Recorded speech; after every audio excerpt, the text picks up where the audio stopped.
So, I'm going to tell you my story. The best way for you to understand humanistic Judaism.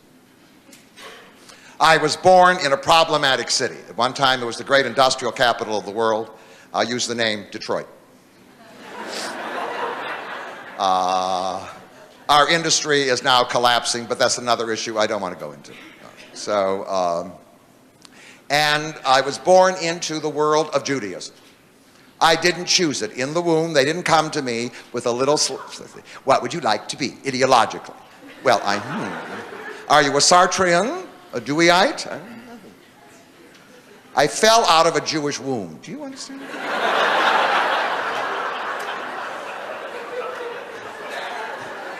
Most people are what they are religiously because they're born into it. They don't choose, and they find themselves part of a culture. And my culture was the culture of a sub-nation of the Jewish people of Judaism. They're called Ashkenazic Jews. They come from Northern Europe. They had a language called Yiddish.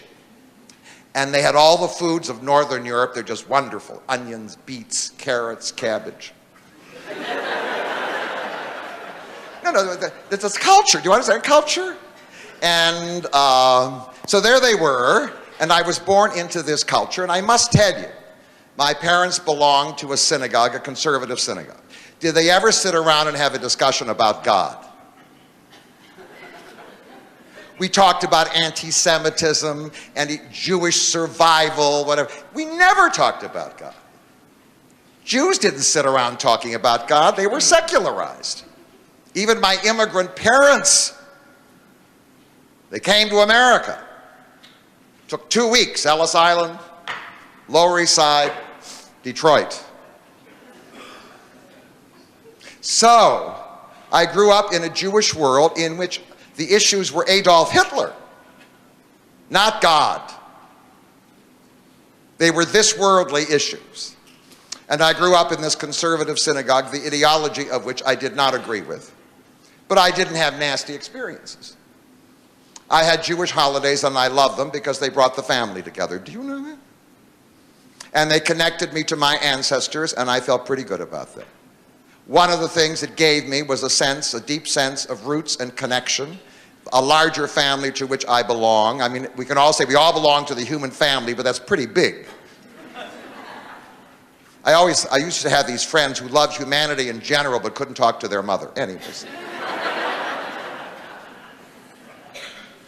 So I had positive experiences, and from very early on, I didn't believe what the prayer book said, but most of the people around me didn't because they didn't understand the prayer book because it was in Hebrew and they didn't understand Hebrew, so that was it. The mistake of the Reform movement was to translate the prayers into English. Mistake.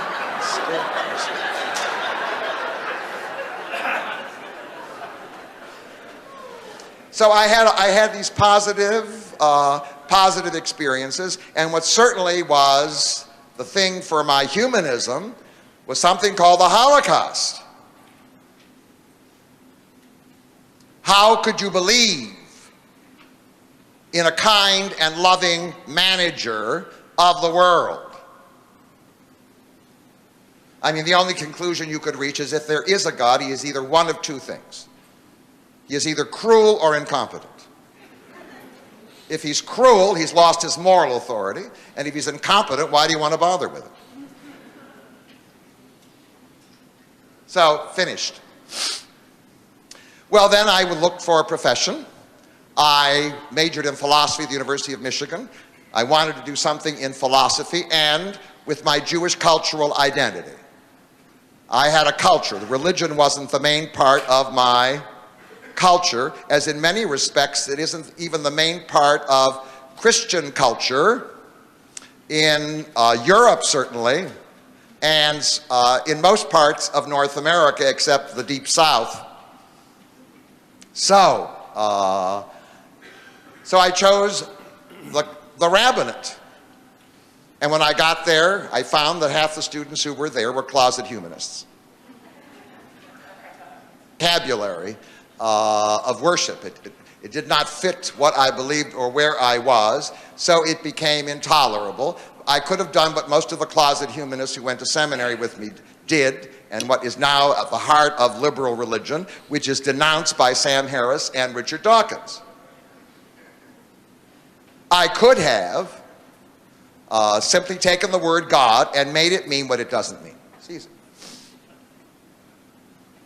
God is love. Well, if you already have the word love, why do you need the word God? God is nature. Well, if you already have the word nature, I mean, the whole point.